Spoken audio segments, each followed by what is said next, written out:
stage is getting set at Pride Park Stadium for an absolutely nail-biting encounter as Derby County go head-to-head with Plymouth Argyle in the final game of this set of fixtures before the upcoming international break. This game sees Wayne Rooney return to Pride Park Stadium for the first time since he left the club back in 2022. Now, Derby County have gone from strength to strength for them with new owners in David Clowes, a new manager in Paul Warne, and promotion to the Championship. Wayne Rooney makes his long-awaited return with former Derby County Academy graduate Morgan Whittaker. This is a match which you absolutely do not want to miss. There's 3 points separating the two sides, with Plymouth Argyle sitting just inside that relegation zone. There is also only 4 points separating Derby County from the Championship playoff positions. It's going to be an absolutely amazing clash to watch at Pride Park.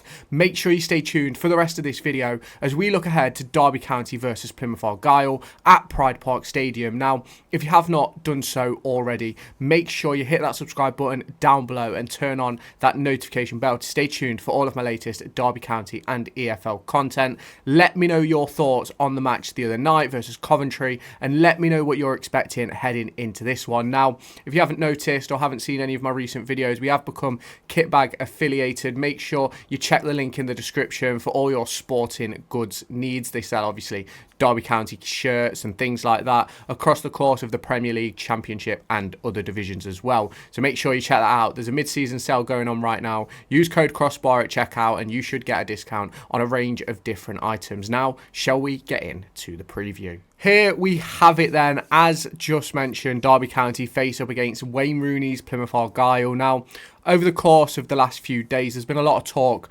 about Paul Warne's future, and I think he's silenced a few doubters over the course of the performance versus Coventry City. The change of system, the performance was much better to that of what we've seen in recent weeks. However, I still believe there's still pressure on. There'll always be pressure on at Derby County, and obviously heading into this one, there's a few big misses for Derby County. You've obviously got the likes of David Ozo, Ryan Niambi and Tawanda Chiwa, who we all know was going to be out for this fixture, but now we are also missing Erin Cashin, who picked up his 5th yellow card within that game versus Coventry, where we picked up a 2-1 victory.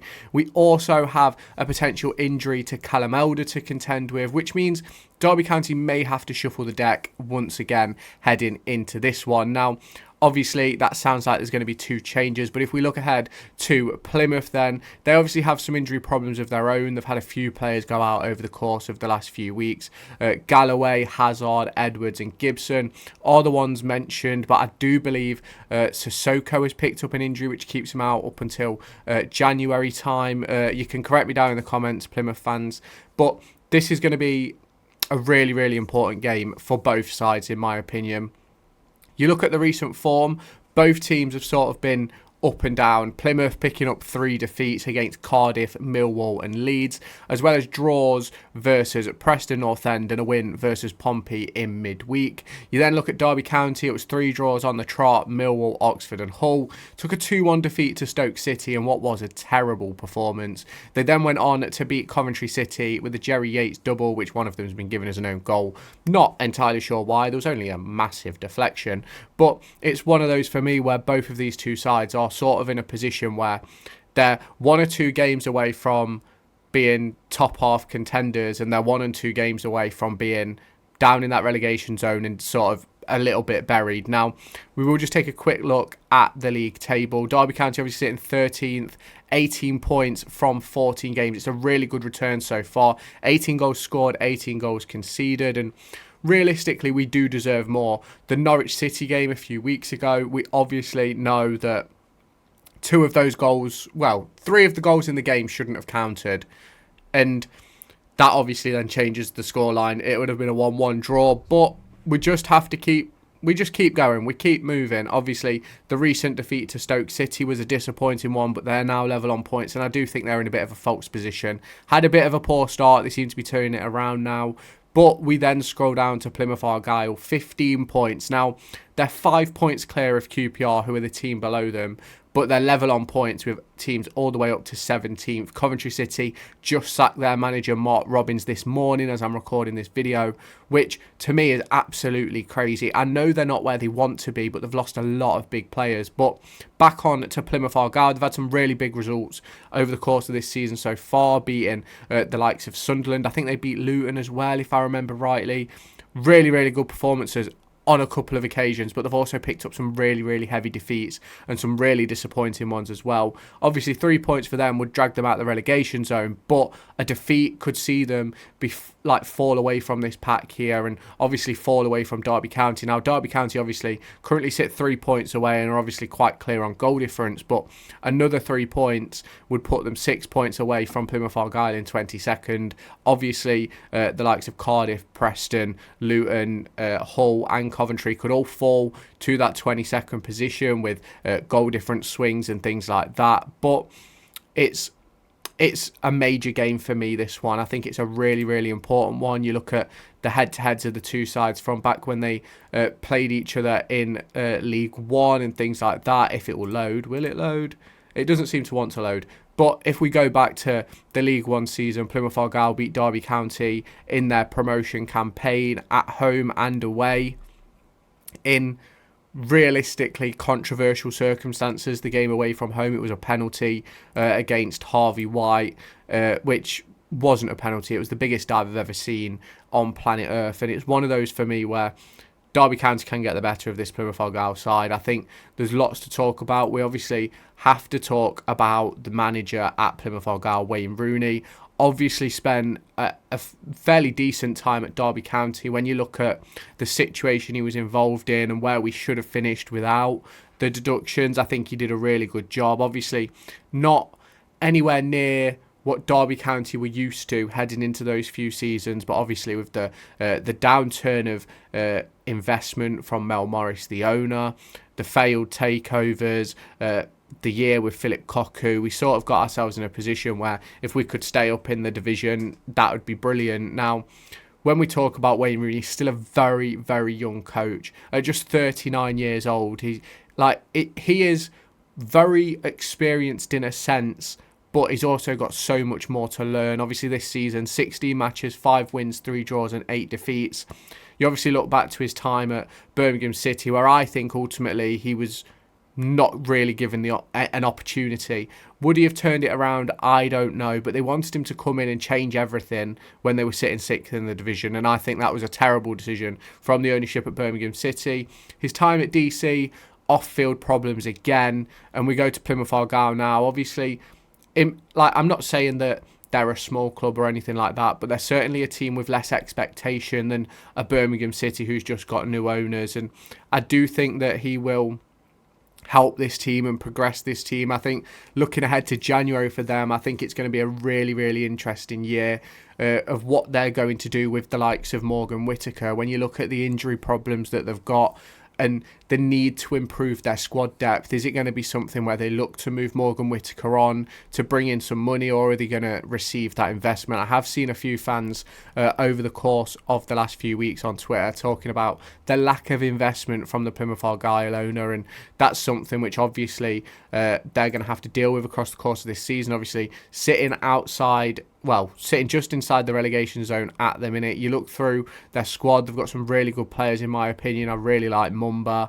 If you go to the midfielders, Adam Forshaw, obviously getting on in his career, but certainly a player who I think is really good and can have an impact on games at this level. You look at the strikers that they have in Morgan Whittaker, you look at Obafemi, you look at Andre Gray, some really, really good players, and it's one of them for me where I do think that I don't want to necessarily say they're in a bit of a false position, but they are. This is where they're expected to be on XG. They're expected to be down in 24th position, and they're currently sitting 22nd, which is obviously really good for them. And you look at Derby County as well, they're massively overperforming. They're 7 places higher than they are expected to be based on the numbers. And if we go to home form, obviously you look at Plymouth Argyle, 8th in the division, Derby County 9th in the division, 14 and 13 respectively, but obviously that could change when Derby County play this weekend. You obviously go to the away form, and the only team that had worse away form than Derby County going into last night's fixtures was Plymouth Argyle. Derby County have now rose themselves up the division a little bit. Plymouth Argyle haven't won away from home yet, so it's going to be very interesting to see how this goes across the course of the next few weeks. And obviously for Derby County, how is it going to go? When you look at the squad, obviously Zetterstrom's been impressive, but there's some big players missing. Callum Elder looks like he's set to be out with another injury. Ryan Niambi, we obviously know he's out. Erin Cashin is out, out suspended, sorry. You go to the midfield, David Ozo's out injured, but Liam Thompson has returned, and he put in an absolute shift yesterday. Brilliant performance from him. You go to the forward line, obviously you've got Twanda Chiwa out. Corey Blackett-Taylor wasn't involved. And I think Caden Jackson moving into that position at right wing back did a really, really good job last night. Dejan Brown I thought was excellent in that forward position. And obviously we look at the fixtures coming up for Derby County. You've obviously got Leeds, Burnley coming up at the start of December.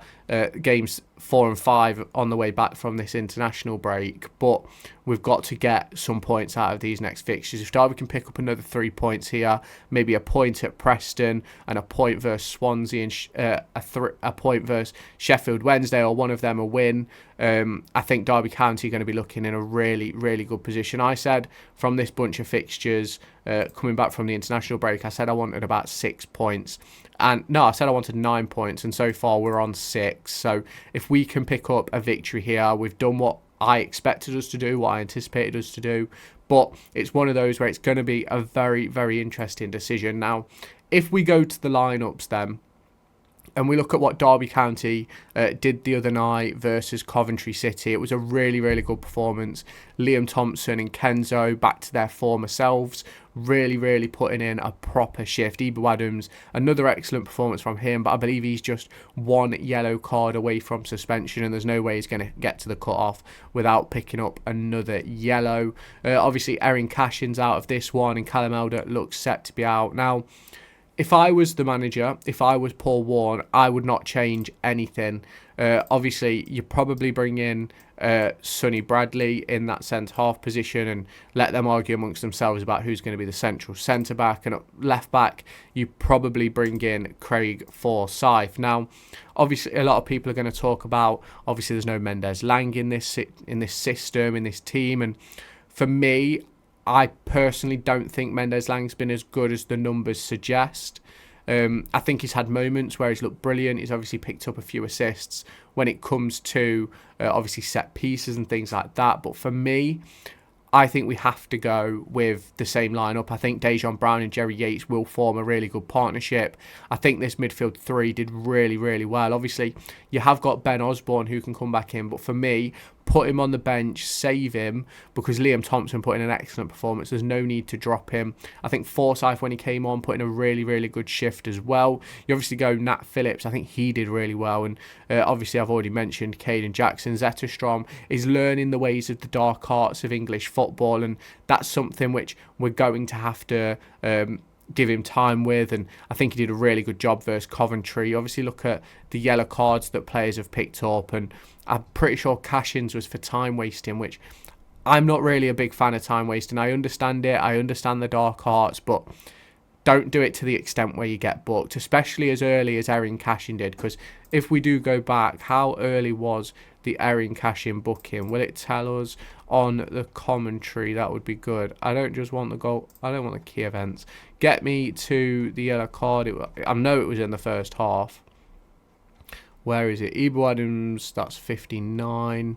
Erin Cashin, 34 minutes in, was shown his yellow card for time wasting after 34 minutes. Yes, we was winning, but for me, you just don't need to waste time at that point. Now, obviously, if we're going to predict this game, I personally think let's look at let's go and look at what the two sides have done so far this season. Table position 13th to 22nd, 1.29 goals to 1 per match, 1.29 to 1.7.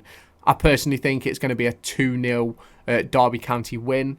I'm predicting that Jerry Yates will pick up another one, and I think Dejan Brown will also score again as well. If he gets that opportunity to start, I think it would be an excellent opportunity for him up against the Plymouth Argyle defenders. Obviously, they're missing a few of their key ones, and it's one of those for me where I think we've got an excellent opportunity to take 6 points from the last 6 available and head into this international break 6 points away from the danger zone, which will be a massive, massive improvement for Derby County.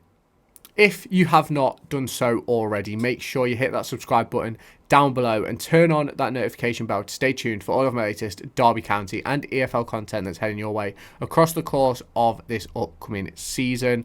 Obviously, we've already done loads of videos so far this season. I know I've missed a couple of weeks through illness, but we're getting back on it now. The Championship preview should be out will probably be out tomorrow morning, so make sure you check your subscription box for that. Make sure you go ahead and follow me over on all the socials as well, over on Twitter and Instagram if you can find me over there as well, over on TikTok as well. But yeah, make sure you go and hit that subscribe button, turn on the notification bell, let me know your thoughts down in the comments, hit the like button, and I'll catch you in my next video. Make sure to go and find me on TikTok, pictured here, and Twitter, pictured here. These are the places where I'll keep you all up to date with all my upcoming videos and my thoughts and feelings around the Formula 1 and Football Weekend.